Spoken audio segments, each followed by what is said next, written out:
I've never seen a diamond in the flesh. I cut my teeth on wedding rings. Dude, that's pretty cool. Man, that is a sad clown.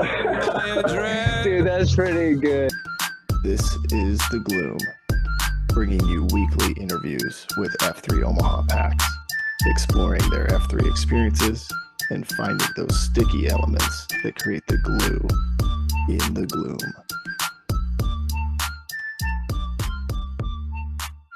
Shout out to our sponsors. Major Team Mortgage, Omaha Laser Dentistry, Exclusively Eye Care, Liberty Core Real Estate, Avier Wealth Management, and Apex Men's Clinic. We appreciate their support. Hey Gloom listeners, it's the Plague. Question for you, are you ready to perform at your peak? Well, our man Pea Soup and the Apex Men's Clinic is here to help you achieve optimal health. Whether it's managing general health concerns, recovering from injuries, or optimizing your hormones, they have you covered. Their comprehensive services include testosterone replacement therapy, cutting-edge treatments, and personalized care plans tailored just for you. At Apex Men's Clinic, you're not just another number. Their expert team is dedicated to helping you feel your best. Visit apexmensclinic.com today to schedule a free consultation. At Apex Men's Clinic, it's men's health done right. Now let's get back to the gloom. And we're back. Man, this guy just recently handed off his shovel flag, so you can tell we're getting back on track with the timing of our interviews and the shovel passes. But this guy's got a name that is named after one of my favorite places to visit in the summertime, and also a place where he moved here from. So excited for him to share his EH story. We got our man Boji on the show today, and good to see you, Boji. It was great being at the Shovel Pass last week, and start us off at the beginning, man. What was tell us the infamous EH story, how you got started, and would love to hear your perspective. What was going through your mind that day? Absolutely. So yeah, thanks for having me on, guys. I've listened to I think all of these episodes now, so it's a great thing that you guys bring to the packs here. So thanks for doing this, and thanks for having me on.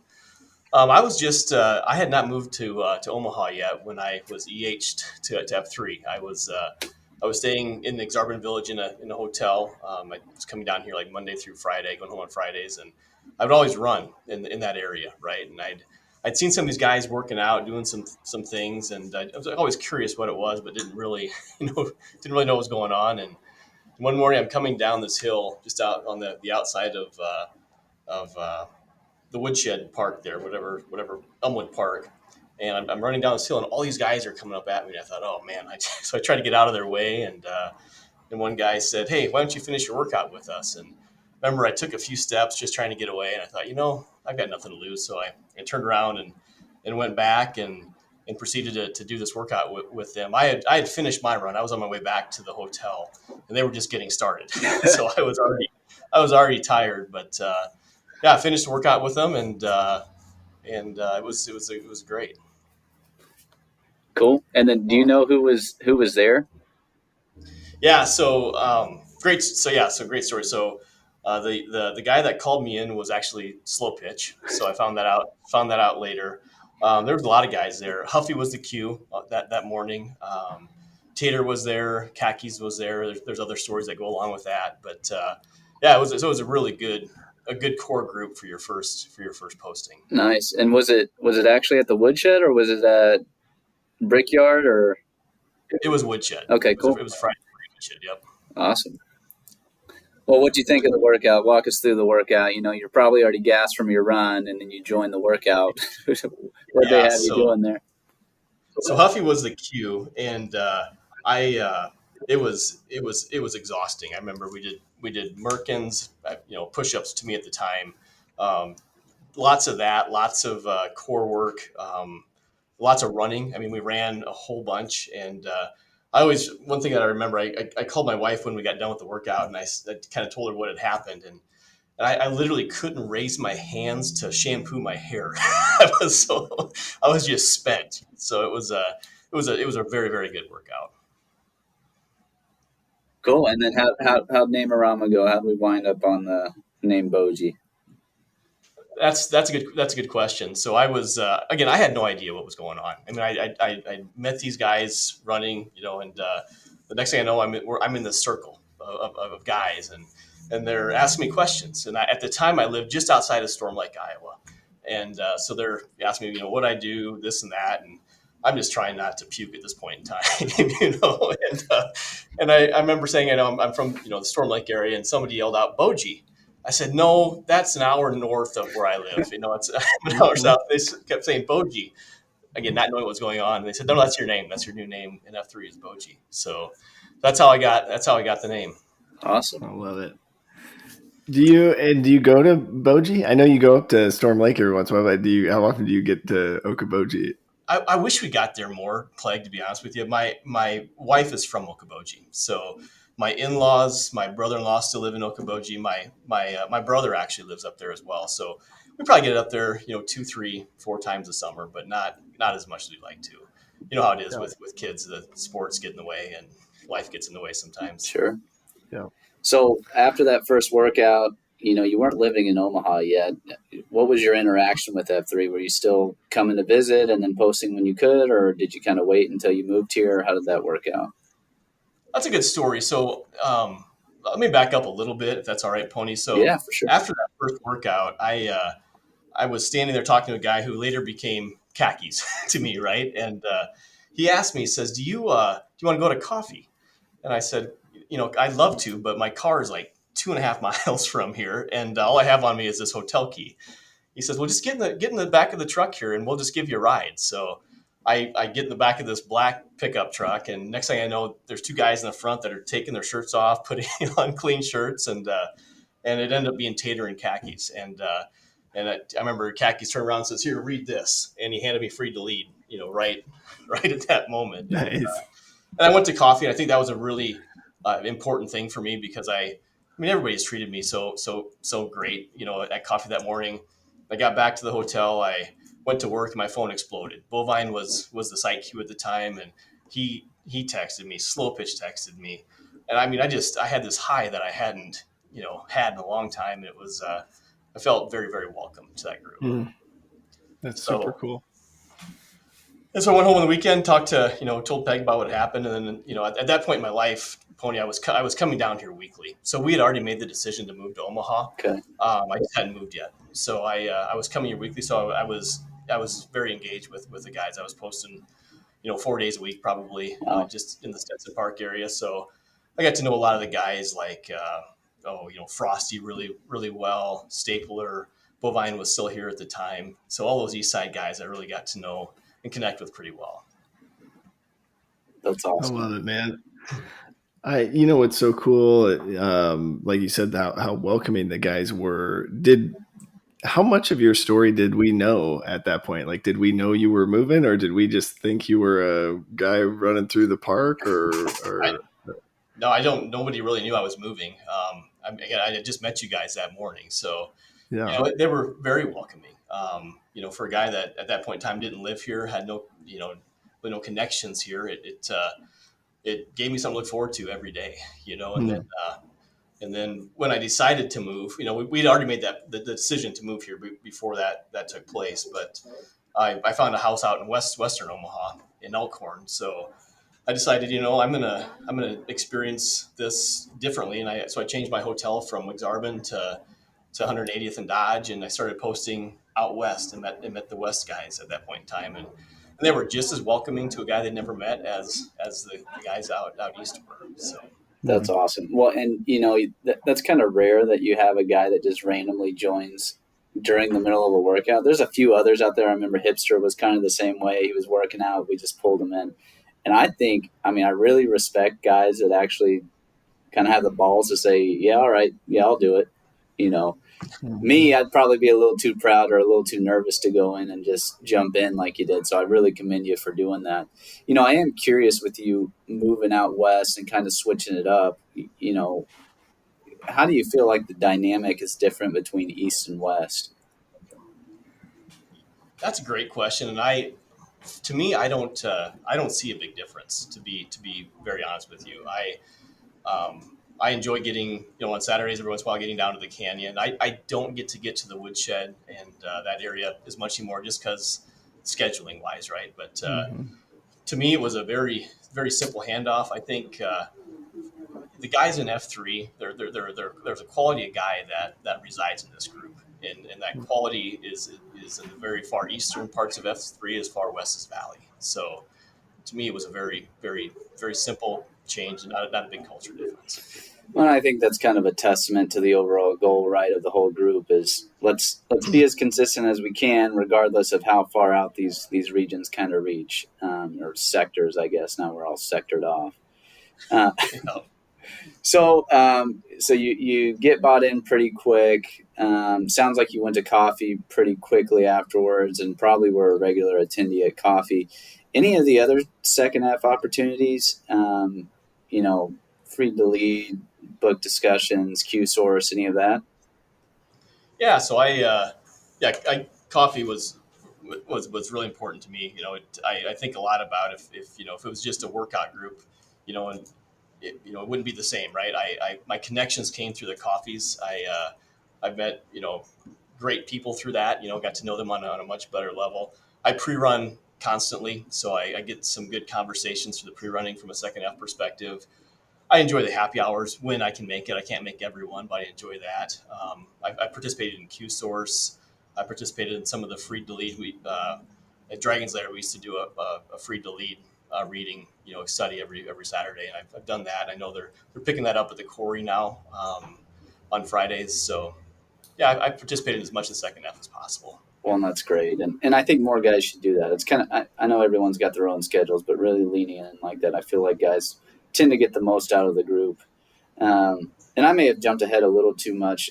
With you traveling and commuting often, did you know anyone in F3 at the time when you showed up? No, not at all. Did you know anyone in Omaha before you kind of made the decision to make the move? No, just my colleagues. That was the only people that I knew. So okay, so you kind of had a chance to make some friends in the community before you even made the move here. Yep. I think about that a lot, and I talk about that. My wife and I talk about that a lot. If it wasn't for that morning, for whatever reason, to meet at that moment in time, I think my experience on moving to the city would be different.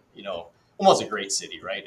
People are great here, but I got plugged in immediately to a group of guys that if there's anything I needed, they were there. I just had a instant access to great people. And what's your wife think about this group?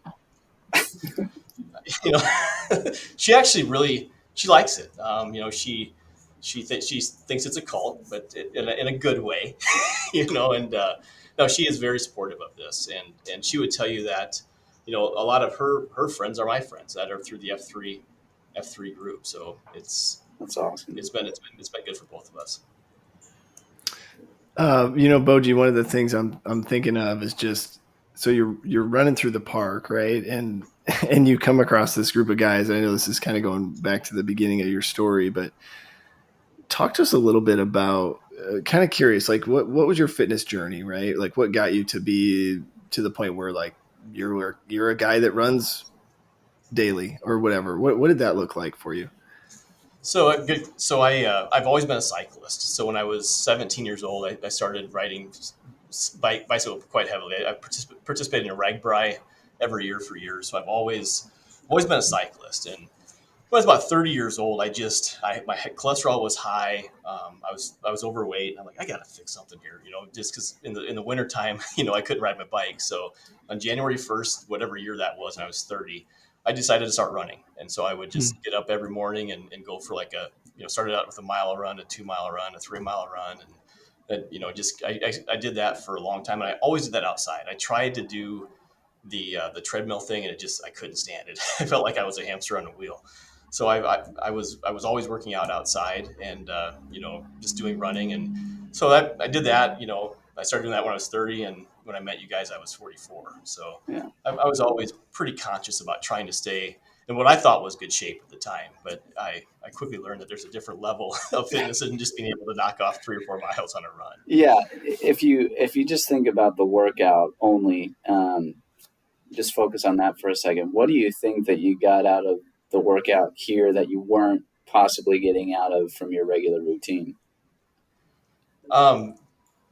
Probably just full body exercise, right? I would do a few push-ups, I do a few sit-ups, and then I go for a run, Yeah. stretch a little bit. It's what I really like about the F3 workouts is the fact that number one, you never know what you're going to do when you show up in the morning. So your body is always being challenged in different ways than every morning that you go. So I think that's just the full roundness of the workouts and the workouts that are available. I mean, if you want to do a coupon workout, great, they're available. If you want to do a weight workout, they're available. If you want to do a running workout, whatever you're looking for, boot camp, you never know what you're going to get. So Yeah. And when you were running, were you a part of a running club or anything, or was it just you singularly out there kind of challenging yourself?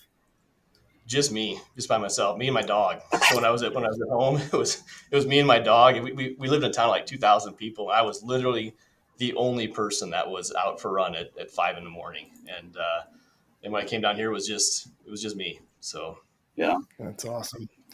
What, so then just kind of connecting the dots, because fitness wise, right, it sounds like, always outside, getting after it from a fitness standpoint. None of that was new to you, and you had seen the group a couple times before you joined in. So, I mean, talk us through like that sort of moment, like that switch that went off. Like, what made you decide that time to like go? Was it slow pitch and his beautiful baby blue eyes, or was it like, had you been thinking about it? Like, talk us through that kind no, of. I really hadn't been thinking about it at all. Again, I saw the group. If I was running around, like when I leave the hotel, I'd run on the outside of Stinson Park just to get to a street, and I'd see these guys crawling up the hill there. And I vividly remember one morning I was going through Elmwood Park in what is now, I know, it was a grotto. It was the middle of winter. All these guys were down there. They started screaming, and it scared the living hell out of me. Yeah. What I just walked upon. But so those are just some of the things that I remember the most. No, that morning I couldn't tell you why it was. It was dark out, so I couldn't even see his eyes. But I just heard someone say, "Why don't you just work out with us?" And I might have been divine intervention, man. I don't know. It was just Yeah. Yeah. it was Well, great. and we've had people come and it's not for them, right? It's not their cup of tea. They have one workout and they said, I'm better off just doing my own thing, or this isn't for me. What was it that kind of made you decide, all right, I'll come back? It was probably the text that I got that day. It was the guy saying, "Hey, it was great meeting this morning. I appreciate you here. We're going to be here on Monday. We'll be here on Tuesday." And they, by the time that I left coffee that morning, they all knew that I didn't know anybody in this town. They knew that I wasn't from here, and to welcome someone in like that, a complete stranger, it meant a lot. I mean, they took time out of their day to reach out to say they appreciated me stopping, and that hasn't stopped yet. That's really cool. And occasionally I've gotten a few guys are like, "Oh, that's weird," right? To text somebody that you don't know, and then they're kind of like, "How the hell did you get my phone number?"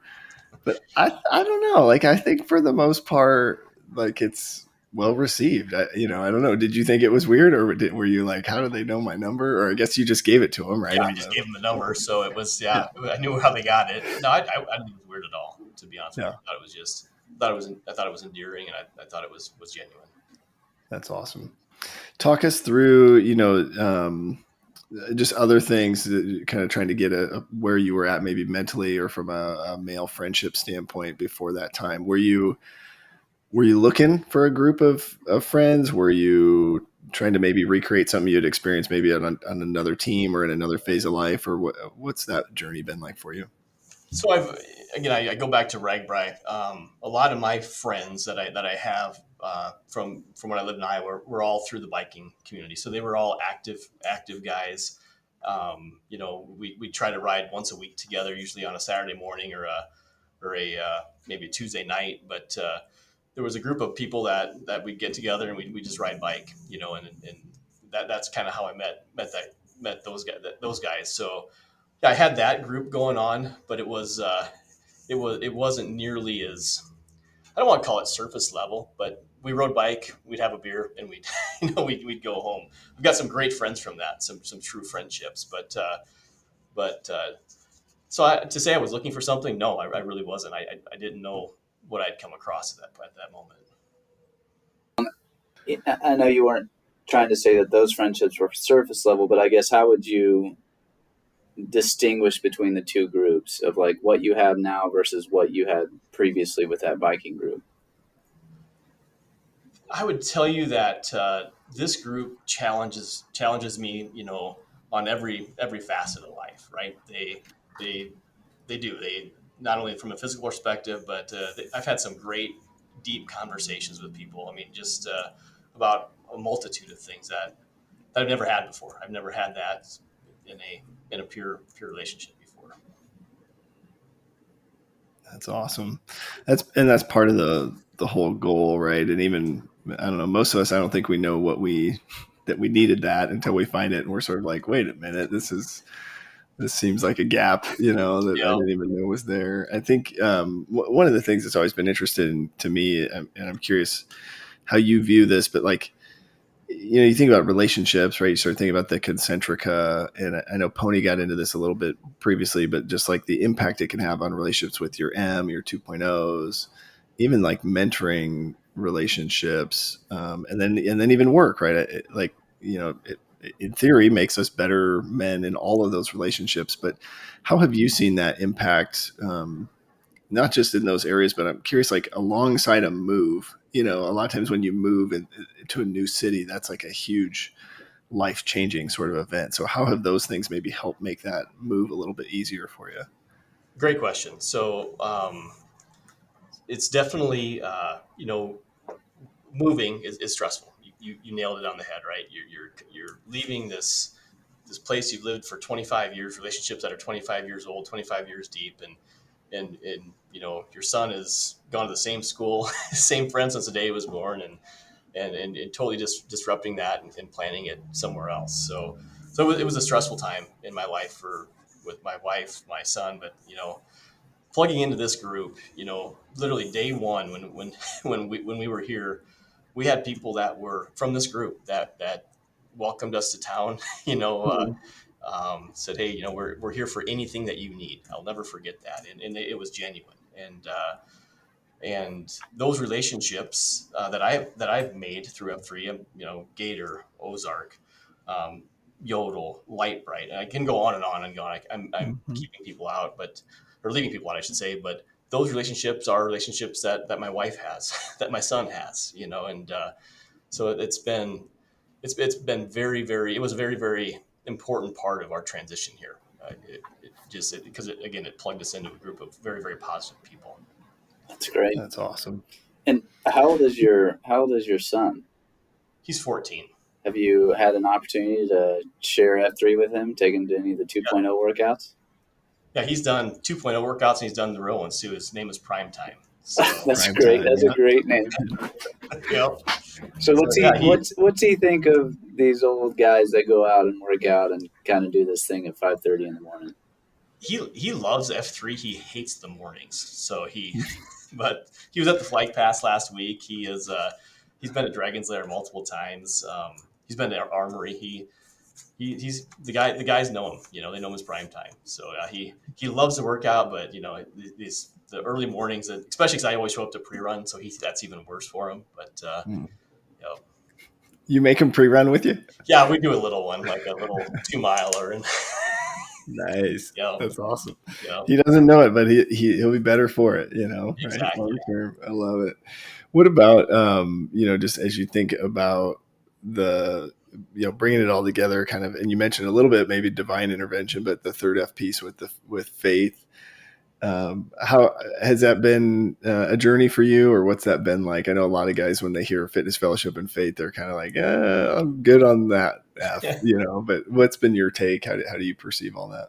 That F is a part of my life that is definitely a journey, right? Mm-hmm. When I grew up in the Methodist church, my wife was Methodist. We got married in the Methodist church, and like a lot of people, once we got out of school and married, and it just kind of fell off, right? And it's honestly a part of my life that I never picked back up. We've never been really church going type people. Mm-hmm. And when I was the first time when I was introduced to F3 and that faith, that third F piece came up, I'm like, man, I don't really want to join a church group, but I quickly learned, I remember Kaki said, hey, the faith is just believing in something bigger than yourself. And Yeah. like that makes sense. And I will tell you that my faith journey has accelerated, over the last 2 years of my life because of F3. I pray every morning.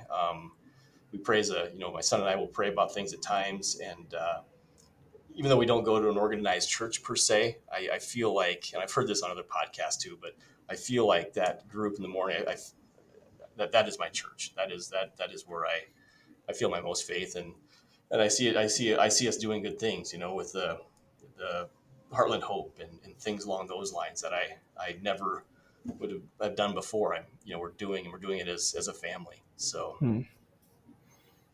Absolutely. I love it. And that, I feel like that, kind of sequence of events, right, is so common for so many guys. And so it's important that we're providing a place where you're not like pushed away, right? Or sort of like, like we want you to be a part of the group. And then whatever that exploration phase of life looks like, I think I hear so many stories of guys that are at least now praying again, right? Or starting to sort of think about, okay, what does church look like for me and my family? And, I think it's that to me is kind of been the missing link for the church, right? Because in most churches, there's not a middle ground. There's not a safe place to explore or to come and ask questions. Even though some churches would tell you they want you to do that, it doesn't feel like you can. So to have this place where that's, essentially the purpose, I think is really, really cool. Curious, have you found the space to do that, or what's been helpful as you've been kind of on that journey, or maybe rediscovering faith? Really, the place that I do it is it's in the circle of trust. Mm. It's around the guys. It is. I remember one morning I was at the Calm and I was queuing and Billboard likes to have that 5 minutes of calm. When he wraps up and there's a song that is sung by Larry Fleet. It's called "That's Where I Find God," and I played that during the last 5 minutes, and I think of F3 when I hear that song because that is where I find God. When the sun is coming up and you're surrounded by these high impact men and we're all pulling together and we're pulling for the community and we're pulling for those less fortunate. That to me, that's what it's all about. Heck yeah. I love that song, man. Yeah, that's really good. Tell me a little bit too, I guess, how does that sort of funnel over into your relationship with your son and with your has that sort of reinvigoration of faith kind of funneled over into them as well? Or are you guys kind of as a family on that journey, would you say? We're definitely on that journey together. And we need to be more, we need to be more intentional about it. Like, my son especially is really, and I think it's just honestly through this group, and he's becoming much more interested in taking his faith journey further. And we as parents need to provide that platform for him. And I've had plenty of opportunities, Pit Stop, Slow Clap. They've all reached out and said, hey, if you ever want to join with us, please do so. And it's something that we need to do. I mean, we as a family need to support his interests, more so than we are today. Yeah. That's so cool though, because SkyQ will use that. Like my parents didn't take me to church when I was a kid, but I got curious and, trying to bring them to church. It didn't really work on my end, but maybe it'll be different because you guys have a closer relationship there. But, the other piece and just kind of curious, as you look back, are you 43, 44? 46. 46. Wow. Damn. You look good. You look good. But as you look back, I felt 46 at the Murph this morning. So. Yeah, yeah, for sure.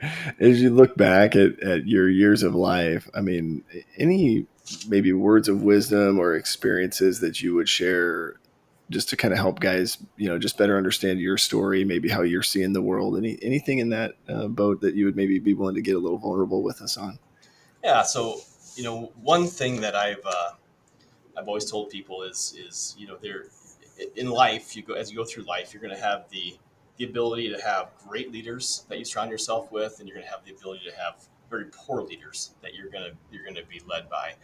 and you have the ability to learn from both of them and create your own style, create your own unique way that you lead people and that you lead a family and you lead the way that you lead, right?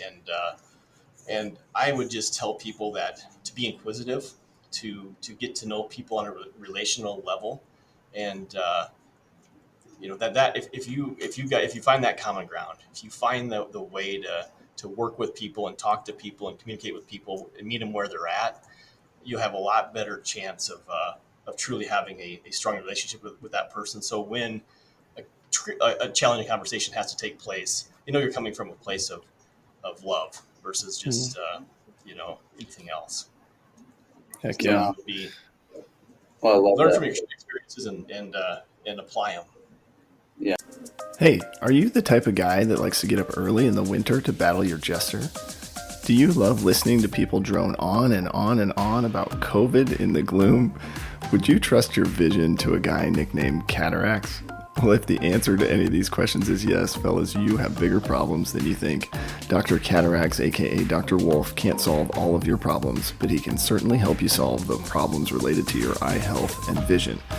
You will find many F3 principles throughout his practice. Check him out today at Exclusively Eye Care.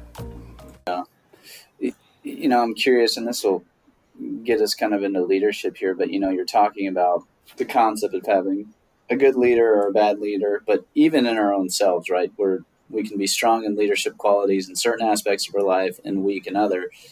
And I hate to put you on the spot, but do you feel like there was some areas in your life that you may not have been leading as well as you would have liked to, and then were able to recognize, make some adjustments, based on either your leadership role within F3 or just being a part of the group in general?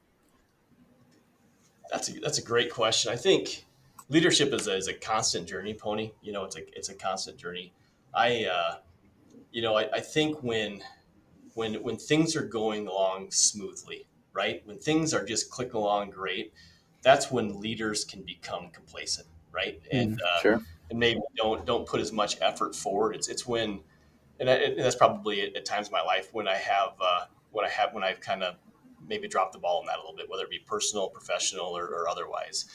Leadership shines in times of trouble, right? When things aren't going along smoothly, that's when people are looking at leadership to say, hey, what are we doing? How can we make this better? And that's where true leaders shine. So yeah, I'd say that's complacency at times in my life has probably been my where my leadership didn't shine as well. Totally get it. And I think that's sort of the flux, right, of life. I was talking to somebody the other day and they were just commenting on how they felt like they weren't in a season of acceleration. And I think that's life, right? Like we're always, I think you're going to have some years where you run 2,500 miles and then the next year you have a kid and you run 1,000 miles, right? But that doesn't mean you're any less valuable or that your worth goes down, or that's just you sort of adjusting to the things that life is thrown at you. So I love that. It's just a good reminder for us to not get complacent. As you think about the mission, right, at F3, we're trying to reinvigorate male community leadership and obviously the site Q role and the VQ. And there's some things we try to use to sort of reinvigorate or help guys build confidence. Do you remember your VQ? What was that like? If you remember maybe where it was at and kind of the experience going into that. Yeah, absolutely. So it was in August. I started in May, and it was in August. And Superfly is the guy that got me to do it at Top Rope. So I'll never forget that. It was I didn't sleep that entire night. I think I had 4 months, and it was a tough workout. I mean, I made it a tougher workout, and it was an awesome morning, man. It was just an awesome morning, and thanks to Superfly for giving me that opportunity, because that's really where after that I'm like, okay, it gave me the confidence that I can do this again, and I can do this again. And I was you've all heard this, but I was on the VQ high all day. I mean, I came home and told my wife and my son all about it, and the people at work I told about it, and they didn't understand it, right? They're like, when is this guy going to shut up about doing a few burpees, right? I love the self-proclaimed. It was a hard workout. Tell us what did you include to make it hard? I love these stories. So so what I did, it was a 2-man grinder, and I had 4 stations.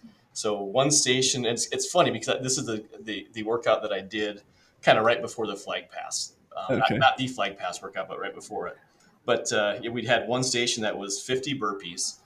One was a block station. One was you had to do 200 big boy sit-ups. And I remember I had a sore spot on my back for like a month after that because I had my back just raw.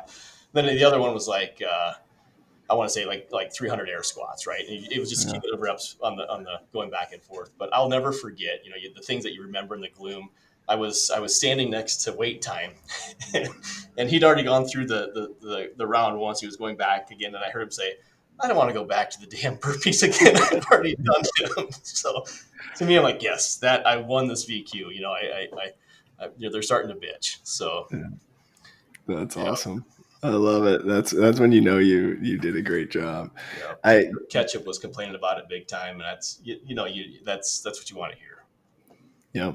Ketchup is our West Omaha khakis for guys that don't know. We're kind of trying to coin that. So hopefully he listens and he'll reach out and give me a bunch of crap for saying that. But tell us about Iditarod and the launch, and maybe for guys that weren't there at the Shovel Pass, maybe give them some of the backstory, kind of the origin. I love the name story too, if you don't mind. Yeah, absolutely. So as I was going through my first year in F3, I got asked by a couple of guys if I want to take over a site, and I was flattered. I'm like, that I can't imagine taking over a site. So I was talking to Gator about it. We were having a beer, I think, and I said, "Hey, these guys asked me to take over a site. What do you think?" He says, "I'd rather you didn't." He says, "Because I think we want you to launch a site." I said, "Really?" It's like, "Yeah, I think that's kind of what we're looking for." So that's what we did. There's a poll on Twitter that went out or something about where they thought a site should be, and we landed on Russell Middle School. And Russell Middle School, their slogan is the Wolves. So we were all out on a run on the Skyline Trails. I don't know if you've ever been out there, but it's these horse trails, and they're beautiful to run on. And it was myself. I think Yodel was there. I think Pit Stop was there. I know Grizz, Hard Hat, Ozark, Gator, myself, and I'm probably missing somebody, and I apologize if I am, but we're just running through these trails, and we're trying to come up with a name, and we're just, and we're just coming up with nothing really. And all this, talking about, what we want it to be. I was big on, we're always gonna pick up the 6. So, kind of the sled type thought process started going in there, and Hard Hat just comes out of nowhere and says, "Iditarod." And I'm like, "That's it." I said, "Not one of us can spell it, but that's the site." And that's how it became Iditarod. So it was, and it's definitely it's fitting for the site for sure.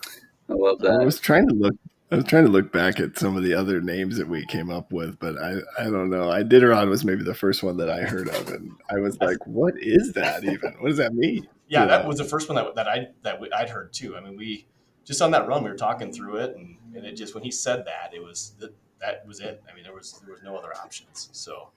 And what does Iditarod mean for guys that don't know, or what's that refer to? It's a dog sled race that happens up in Alaska. It's a long, hundreds and hundreds of miles, and it's a very grueling dog sled race. So, I think of F3. We're in the gloom, in the cold, and it's pushing through like you would in the Iditarod sled race, and we're always going back for that 6, that dog. That's the last one. They still go together as a pack. They hang, they look out for each other, and I thought it really fit well with what we were trying to create at Iditarod. Yeah. Well, it's kind of unique launching a site, right? You've got to try and create some identity. I am curious, going into it, did you have a thought of, this is what I want the site to be? And then my follow-up to that would be, did it remain that way, or did you kind of change over time as you got into it? Well, first off, I thought that they were nuts to have me launch a site for one on Thursday because the maze was going so strong. The labyrinth was going strong. I thought there's no way anybody's going to come to this thing. you know, these are established, and but no, so to answer your question, when I started that, I had the mindset, Pony, that this wasn't about me, right? This was about the guys that are going to be showing up every morning. And so from a culture perspective, I was just the leader of the band, right? I was the person that was there, making sure the flag was planted, making sure that the queue schedule was full. I was there for the six, and I watched the culture per se just grow around that. So That's awesome. Remind me, you had how many guys at the launch? we had like 70? 67 or 68. That is crazy.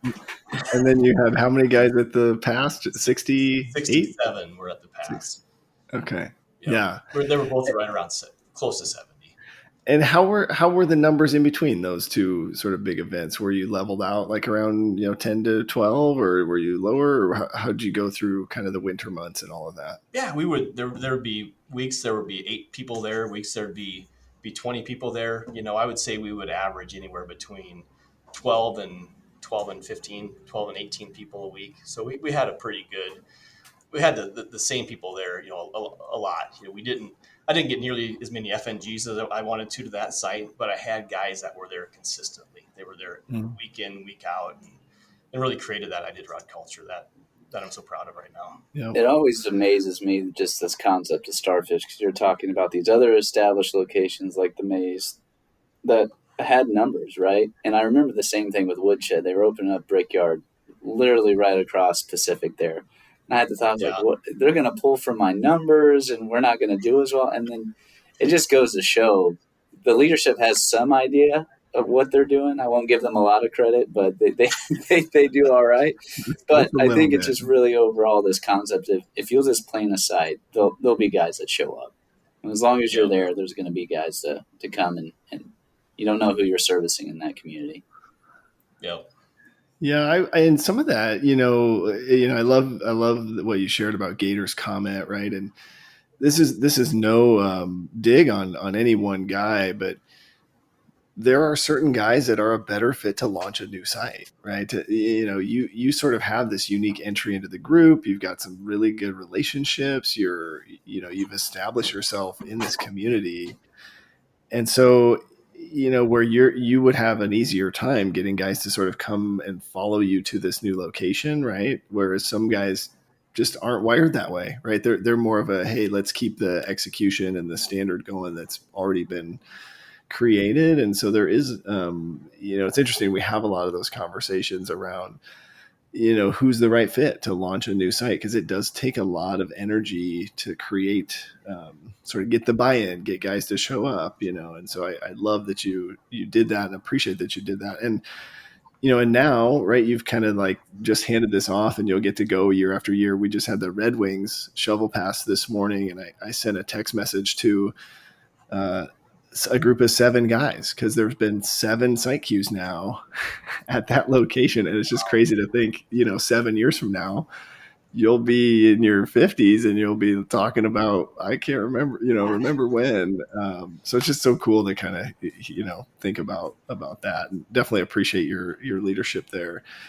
I do want to get your thoughts on just leadership development and how you feel like maybe that site queue role helped, or maybe things we could do differently to make it a better leadership experience. Anything from your perspective there? No, I think I think the site Q role is definitely a great opportunity to learn a lot about yourself leading. It's a role where you're a lot of times you're sacrificing your workout. You're hanging back with the 6, and you're hanging back with the FNG and making sure that they're feeling welcome. And it's and I appreciate that. I love that. I created some strong bonds through those times. It's a grind, man. It's a grind. You're doing the same thing, week in and week out, and like you would in any leadership role, right? And then you're always looking for, what can we do differently? How can we make this better? I think the whole concept of F3. You're coming in with your VQ. It's your first opportunity to lead. Then your site Q role. I mean, that's a grind for a year that you have the opportunity to really take something and make it your own, make it the best it can for the people that are around you. It's definitely a great opportunity to continue to hone those leadership skills. And the thing I really love about it is you're leading people that are already great leaders, a lot of the times. So it's iron sharpens iron, right? You surround yourself with great people and good-hearted people. You become better yourself. So Yeah, I love that. As you were saying that, for whatever reason, just popped into my mind that we need to move the Iditarod F3 Nation map location. So we'll make sure that happens, right? But that's a funny story because what was it at launch or when was it that like the janitor or somebody, right, came out and said, yeah, what are you guys doing? It was at launch. So it was like the first day that I we got all this going. It might have been the pop up. Like it was either pop up or launch, one of the two. Yeah. This guy comes out and he's like, "What are you guys doing?" And we're like, "Well, this is a workout thing." And he's like, "Well, when are you going to be gone?" And we'll be rolling out here by 6:15. And he says, "Well, that's good because we're going to have room for our teachers to park in this parking lot." Yeah.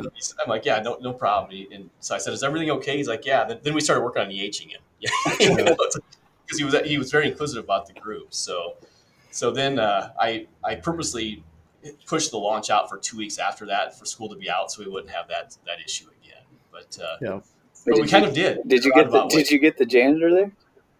No, I never got him. Never He came was like a out. security guy. He was in a security guard outfit, and he was very inquisitive, and we'd see him week in and week out for probably that first 3 months, but we could never get him to commit. But Yeah. You had a couple other good stories from your time there. There was the one guy that was there, kettlebell swinging on the football field. We never could get him. And then you had two kind of unusual F&Gs, right? Was Dark Knight an F&G there? Yeah, the kettlebell swing guy that was on launch day. So you picture this. So you've got all these guys that are coming up to the field, and you're by yourself. You're just doing this kettlebell workout where this guy was swinging the kettlebell. He'd run 100 yards and he'd swing the kettlebell, and we all just ruined his day that day. We came up and took over the entire place, and we tried to him, but he wanted nothing to do with us, and I mean absolutely nothing. So the fast forward the tape, months later, and there we go up on the track, and there's this guy swinging kettlebell again, and this time it's kind of raining out, so he's in a rain suit, and we got him this time, and he finishes his workout with us, and it's not raining anymore, but he's still in this full rain suit get up, and I'm like, that's weird, he's got to be hotter than heck. And then as we're walking back to the flag, I'm talking to this guy, still thinking he's an FNG, and I notice he's got mascara running down his face, and okay, that's hard hat. There's no question. But he was trying to disguise himself as Wayne Brown, which later became Dark Knight, right? So yeah. So we've got a few alter ego packs these days. I think there's what's fine print is School Zone. School Zone, yeah. Mo Lester. Yeah. That was another good morning. I'm walking down. We're heading towards the basketball court there, and the packs come around, and here I meet School Zone. He's got his hat that's lit up that says School Zone. He's pulling this boombox type speaker thing, playing, just having his own party in his own mind, and just one of those memories and those images I have in my mind about the time there. There was a lot of fun times, Canadian Bacon doing the hockey workout where we're coming back from the pre-run, and on the side of Russell Middle School is the movie Miracle on Ice is playing, and he's got a generator out there that's powering a projector, and there's a lot of great times. That's incredible. Well, as someone who's been in for a while, who has successfully completed their VQ, has queued, and then has taken on a leadership role, and now successfully identified a successor and passed the flag, curious what advice you'd give to newer packs who may be looking to get into a leadership role, and then guys who have formally passed the flag that may not be coming out as much, or just don't find themselves in a leadership role at this moment.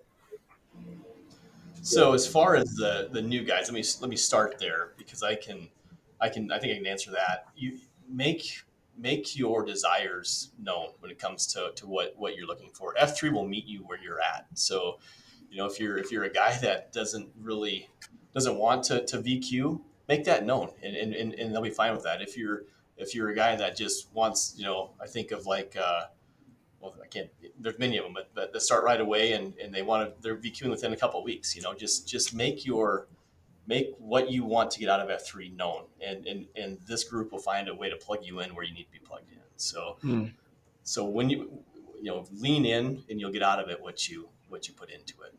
So Heck yeah. As far as the second piece, I can't really answer that. I just passed it less than a week ago, last Thursday. So, I guess what I would say is don't, just because you've passed the flag, don't lose sight on what got you coming out in the first place, and you'll figure it out. And that's what I'll be doing. I'll be going through that process here myself. Yeah. For sure. Well, and again, we don't ever schedule these this quickly after a flag pass. This is the first time we're actually on top of it. Well, it's just been a while, I got the text right after that morning after the flag was passed. So, listen, we got some good admins in this organization here for sure. One of the things you mentioned, like Zamboni, I think is a guy who comes to mind, right? He came in, and I think week 2 was doing his VQ. It was sort of like, and that's what I was thinking of. It just it passed me by. So. Yeah, I love that advice. We've had so many guys where, like, the way they became a site Q was they just asked, and that was kind of the story with Oscar, like you were saying, is he intentionally showed up all the pre-runs, right? Got to know you, and then made his intentions known of like, yeah, I want to take this over, and I think that's great. When a guy shows an initiative like that, it makes decisions a lot easier. So I absolutely does. What is your thinking about, just maybe COTs, just life in general, anything else you feel like maybe you didn't get a chance to share, we didn't maybe ask you about, that you would love to just get off your chest or get out to the packs? I'm going to go back to kind of what we were just talking about. And this is something that Gator told me right when I first met him, when I was first getting into F3, is he said, I think of F3 is like a jar of pennies. And he says, every day that you go post, you're taking a penny out. Every day that you're going to Q source, or you're going to anything, you're taking a penny out. You've got to put those pennies back in that jar at some point in time, or it runs out, right? So how you put those pennies back in is you Q. You do second F and third F opportunities. You create those relationships, and that's really all about leaning in on the organization, leaning in on people. And that would be my advice, I guess, is because F3 is way more than just that workout group, right? It's when you lean in, that's when you get the most out of it. So I just encourage people to continue to lean in, and any parts of your life, it can parallel that. I love that jar of penny analogy there. It's a good visual. Yeah, that's beautiful. Well, any thoughts or prayers or words of encouragement that we can be giving you if we see you out in the gloom?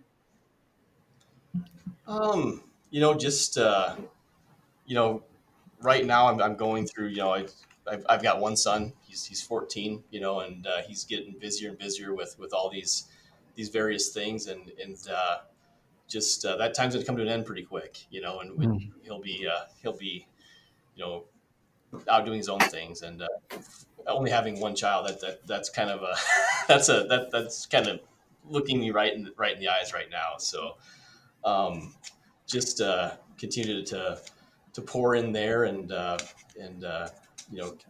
things like that. He's transitioned well to Omaha, and I pray every day that the decision we made was the right one for him, and I believe that it is. But just continue to pray that it was the right one.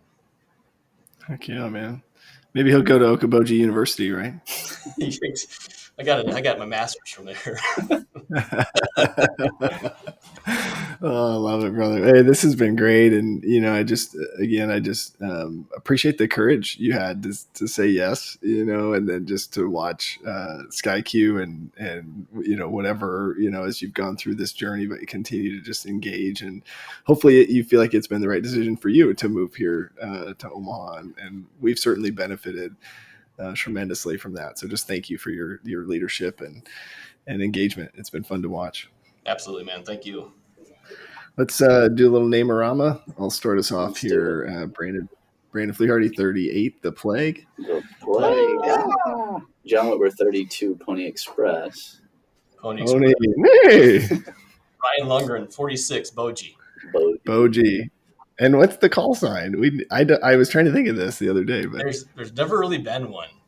They tried to go Big Red going at one time because I'm a big Hawkeyes fan. But thank God that died out really quick. So yeah, there's got to be some like party, Boji sort of thing we could come up with, right? Yeah. Of course, Truly's got the recycle can, and you gotta have some sort of like jet ski maneuver. I don't know. We'll figure it out.